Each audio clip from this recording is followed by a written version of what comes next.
Summary of On the Road by Jack Kerouac. Sal Paradise remembers the day when he first met Dean Moriarty. At the time, Dean had just moved to New York City from Colorado with his new wife Mary Lou, and he had requested Sal to instruct him in the art of writing. Dean was so excited about life that it amazed Sal. The two became friends, and Dean also met Sal's best friend Carlo Marx. After a short time, Dean and Carlo went west. Sal wanted to go west with them and hit the road, so he saved some money, took the bus to Chicago, and was on his way to San Francisco to meet up with his friend Remy Boncoeur. He started traveling west from Chicago and ate apple pie and ice cream at every stop. As he kept taking buses and traveling, he met another tourist named Eddie. The two of them began to travel together. When it started to rain, Sal gave Eddie a wool shirt. When they came across a farmer's van with only room for one person, Eddie left Sal behind. People who were homeless were being picked up by a truck's flatbed, and Sal got on board. Sal bought a bottle of booze when the truck stopped somewhere and shared it with the other people who were hitchhiking. He had a great time on the ride to Cheyenne. Mountain Slim, another truck rider, and he went to bars, drank, and met some girls. The next day, Slim left, and Sal caught rides to Denver. After not being able to find Dean or Carlo on his first night in Denver, Sal stayed with his friend Chad King. After that, he moved in with another friend, a writer named Roland Major. It wasn't until later that he heard from Dean and Carlo. They were now close friends and would communicate with absolute honesty every day while high on Benzedrine and sitting next to each other on a bed. Sal finds out that Dean is seeing both Mary Lou and someone else called Camille at the same time. Sal, Dean, and Carlo all went to Denver to party together. Eddie called Sal. Eddie was also in Denver at the time. With his friends, he went to a big party. Afterward, he went to Carlo's house and heard Carlo read some of his writing. Dean told everyone that he was going to get a divorce from Mary Lou and marry Camille. Sal saw Carlo and Dean talk incessantly on Carlo's bed all night. They were honest in what they said. Sal and some friends took a trip to a nearby mountain town, where they stayed in an old miner's house, threw a big party, got drunk, and caused trouble all over town. Sal felt like going to San Francisco as soon as he got back to Denver. Dean set him up with a woman named Rita Betancourt before he left, though, and Sal slept with her. Sal asked his aunt for more money in a letter and then bought a bus ticket to San Francisco. He told all of his friends goodbye, but Dean wasn't there when he left. It was a shack in San Francisco that Sal found Remy Boncoeur's place. He climbed in through the window. He met Lee and Remy's wife. Remy had Sal write a Hollywood movie script while he stayed with him. Sal finally decided that he needed a job, so Remy found him one as a guard at a nearby camp for construction workers who were about to go overseas. There was something off about Sal's job as a sort of police officer. He drank with the rowdy workers he was meant to keep in line. Other guards, who were stricter, didn't like him or Remy, and when they were on duty by themselves, they broke into the restaurant and stole food. The relationship between Remy and Lee started to get worse. Sal went to the horse races with them both. Remy lost all his money and was mad. As their fight went on, Lee threw Remy out of their shack. For one last favor, Remy asked Lee and Sal to join him and his stepfather for dinner. This would make Remy's stepfather think that he was doing well. Sal and Lee agreed, but things went badly at the dinner. Roland Major and Sal met at the diner. They got drunk together, which made Remy feel bad. Sal chose to leave San Francisco the next morning. He went ahead and climbed a nearby mountain to see the great raw bulge and bulk of my American continent. Sal took a bus from San Francisco to Los Angeles. He sat next to a pretty Mexican woman named Teresa on the bus. They got along well and chose to stay in the same hotel room in LA. Sal was afraid that Teresa might be a con artist in Los Angeles, and Teresa, strangely, thought that Sal might be a con artist. They slept together and stayed together in LA after they got over their fight. For around 2 weeks. They were going to walk to New York, but in the end they chose to work in a rural area of California to save money for bus passes. Teresa took Sal to her hometown, where he met her brother Ricky. Ricky offered to help Sal sell manure to farmers and make money. But Ricky only did one thing: drink. Sal hired to pick cotton and stayed in a tent with Teresa for a while. But he felt like going back to New York, so he wrote to his aunt to ask for more money to buy a bus ticket. He said goodbye to Teresa, pulled over in LA, and got on a bus going to Pittsburgh. He and a girl necked all the way to Indianapolis on the bus. When Sal got to Pittsburgh, he met an old traveler he called the Ghost of the Susquehanna. The ghost was lost and said he was going to Canada. Sal says the ghost taught him that there was wildness in the east as well as the west of the United States. Sal hitched a ride to New York because he was poor and hungry. He begged for bus fare and made it back to New Jersey to visit his aunt. Sal stayed at home for a year and went to school through the G.I. Bill to pay his bills and finish his book. It was in Virginia that he went to see his brother. He wrote Dean to let him know where he was. Dean was shocked when Mary Lou and someone named Ed Dunkel drove up to his brother's house. Dean tells Sal what's going on in his life. He was living with Camille and their daughter in San Francisco, but quickly felt the need to go east. He left with Ed, a coworker, and Galatea, Ed's lover. The trip wouldn't happen unless Galatea was married first, so Ed got married her. But Dean and Ed got tired of Galatea and left her at an unknown hotel. Dean met Mary Lou again in Denver, and the two of them agreed to get back together. After that, Dean, Mary Lou, and Ed drove all the way to the house of Sal's brother. Sal got the urge to hit the road again after going for a drive with Dean, Mary Lou, and Ed. Sal and his friends drove some furniture from Sal's brother's house to his aunt's house in New Jersey, which was up north. When Sal was at his aunt's house, he got a call from an old friend in New Orleans named Old Bull Lee. He told him that someone named Galatea had come to call for Ed Dunkel. Galatea was told by Sal that they would pick her up again on the way west. Camille called Sal and asked to speak to Dean. Dean and Sal went back to Virginia to get more furniture and to take Sal's aunt back to New Jersey. Dean kept talking about his strange ideas about God, philosophy, and the world the whole way. Dean was pulled over by a police officer on the way back to New Jersey. Sal's aunt had to pay for his speeding ticket. Around New Year's Eve, Sal and his friends went to New York to party and drink all weekend. She told Sal that she liked him and that Dean was likely to go back to Camille, so they should move in together in San Francisco.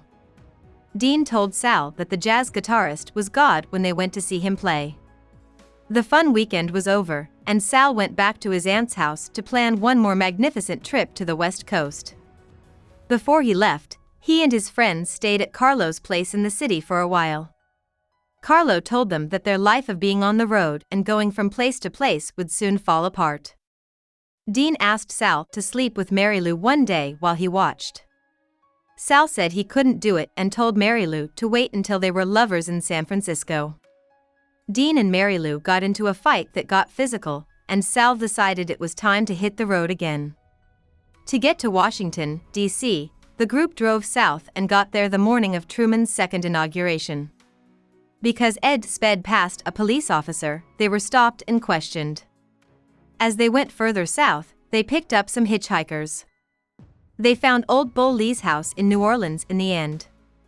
Bull lived with his wife Jane and their 2 kids. Bull and Jane used drugs a lot.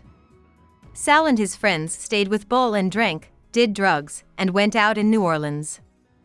Sal and Bull talked about some of his government conspiracy theories. Later, Bull had Sal try a homemade machine called a orgone accumulator, which was said to collect orgones, which are vibratory atmospheric atoms of the life principle. Bull and Sal lost some money at the horse races because they forgot to bet on a horse named Big Pop, whose name made Sal think of his father. Since Sal felt it was time to leave New Orleans, he took Dean and Mary Lou with him on a trip to California. When they got to a grocery store, Sal stole some food to take with them. As they drove through Texas, Dean stopped, took off all of his clothes and ran around outside. He told Sal and Mary Lou to take off their clothes, and the three of them drove around naked in the front seat for a while. Mary Lou told Sal that she was sure Dean was going to leave her after they stopped in El Paso. The group took a trip to Tucson, where Sal had a friend named Hal Hingham who could lend him money. Hal moved to Tucson to work on his writing, but he was now just plain bored there. Sal ran away with Dean and Mary Lou after getting the money. On the way to San Francisco, they picked up a stranger. When they got there, Dean left Mary Lou and Sal to go find Camille. Before going out with the boss of a bar, Mary Lou stayed with Dean for a few days. Sal believed Mary Lou was a prostitute because of this. He was so hungry that he was lost in the city until Dean found him and took him to stay with him and Camille. Sal and Dean goofed around for a while, going to different jazz shows in San Francisco. But Sal soon felt like it was time to go home. They went out together the night before he left. It took Sal a while to settle down in Denver after being at home. He tried to get a job but soon got bored. He was told to go to San Francisco by a rich girl who gave him $100 bill. He did, and he went straight to Dean. Dean let Sal stay with him, but Camille got angry when Dean went back to hanging out with his old friends, because she thought Dean would leave her again. Dean told Sal that he had been following Mary Lou around for a while and that he had snuck into her apartment with a gun and asked her to shoot him after smoking too much marijuana that hadn't been properly cured. Dean and Camille had a big fight, and Camille threw Dean out of the house. Sal told them to go to New York and then San Francisco because he saw how bad Dean was feeling. Before they left, they hung out with some friends in San Francisco. Galatea scolded Dean for leaving Camille to take care of their kids while he went on the road trip. Sal and Dean had a wild night out drinking and seeing jazz shows. The next day, they hit the road all over again. They rode with a tall, thin fag who tried to pick up Dean and Sal in a hotel room but failed. Dean and Sal got into a fight when Dean said something about Sal getting older once they got to Denver. But they quickly made up and went to stay with Sal's friend Frankie, whom he knew from when he lived alone in Denver. Dean had a crush on Frankie's 13-year-old daughter Janet, who lived alone with her other children. Going out to drink was fun for Dean and Sal in Denver, and Dean stole a few cars. They went to the Denver travel office and saw a Cadillac that needed to be driven to its owner in Chicago. They agreed to drive it and brought 2 Irish college students with them. Dean went too fast and broke the speedometer. The car also got stuck in a hole when Dean slid in some mud. Dean chose to visit his friend Ed Wall's ranch on his way to Chicago. Dean drove very recklessly to Chicago, going too fast and moving in and out of other cars. At one point, he hit a car from behind. Sal and Dean had a good time in Chicago when they got there. They drove around and listened to jazz music. After giving the Cadillac back to its owner, they took a bus to Detroit and found a man who agreed to drive them to New York. When Dean got back to New York, he quickly met a woman named Inez, split up with Camille, and married Inez. There were a few months between this and the births of Dean's second child by Camille and Inez. Sal decided he had to leave New York when spring came around. He spent more time with Dean before leaving him with Inez in New York. He then went west to Denver, where he met up with some old friends again. His plan was to drive south to Mexico, but just as he was getting ready to leave with Stan Shepard, he found out that Dean was already on his way to Denver. Dean had gone crazy again, so he, Sal, and a bunch of their old friends, like Ed and Galatea, went to Denver to party. Dean, Sal, and Stan then chose to drive to Mexico. Stan's grandfather begged him not to leave as he was going, and Sal saw that Stan was running away from his grandpa. They talked about their lives as they drove south until they hit the border. At 3 a.m., they crossed into Mexico. The group bought some beer and smokes with pesos instead of their own money. They were very excited to be in this new country. Victor, the person they met at the gas station, offered to get them drugs and women. When they got to Victor's house, They smoked a huge joint of marijuana and then went to a brothel and slept with several different women for over 300 pesos. When they got back on the road, they drove toward Mexico City through a thick rainforest. As they went through the bush, they came across a group of mountain Indians. Dean praised them and thought about how primitive they were. When they got to Mexico City, they had a great time until Sal got very sick with a fever. He passed out and woke up just as Dean was telling him he was leaving to go back to New York. Sal went back to New York after getting better. There he met a girl named Laura and fell in love with her.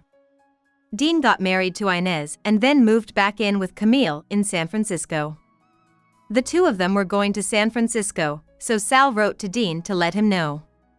Dean then showed up in New York out of the blue. Dean tried to get Inez to move to San Francisco with him so that he could spend more time with Camille, but she said no. Sal and Laura were going to a show with Remy Boncoeur, who was in town, on the night Dean left to go back west. Dean asked Remy to take him to the train station, but Remy wouldn't let him in the car. That's when Sal last saw Dean. When the sun sets down, Sal says he always thinks about America, with all of its vast lands, and especially of Dean Moriarty. About the author.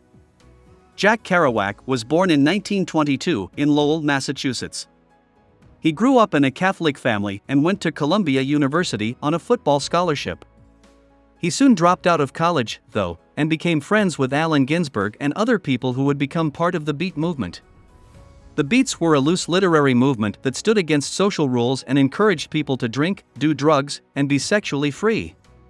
Before he wrote his first book in 1942, Kerouac worked as a merchant mariner and for a short time in the Navy. He lived with his family in New York and put out his first book, The Town and the City, there in 1950. It wasn't well received. He then started working on a new project. In 1951, he sat down to write on the road in just 3 weeks without planning to. Because of the book's racy material, it was hard for him to find a distributor, but it was finally released in 1957. It was called a classic and the most important book of the Beat generation in a now famous review in the New York Times. Now that Kerouac was a well-known and respected author, he kept writing, including The Dharma Bums, which is likely his most famous book after On the Road. Jack Kerouac not only wrote about the Beats, but also lived the Beat way of life. He died in 1969 from liver damage caused by excessive drinking. Hope we summarized it fully and you liked it. Please hit the like button and subscribe to our channel so that we are motivated to create more videos.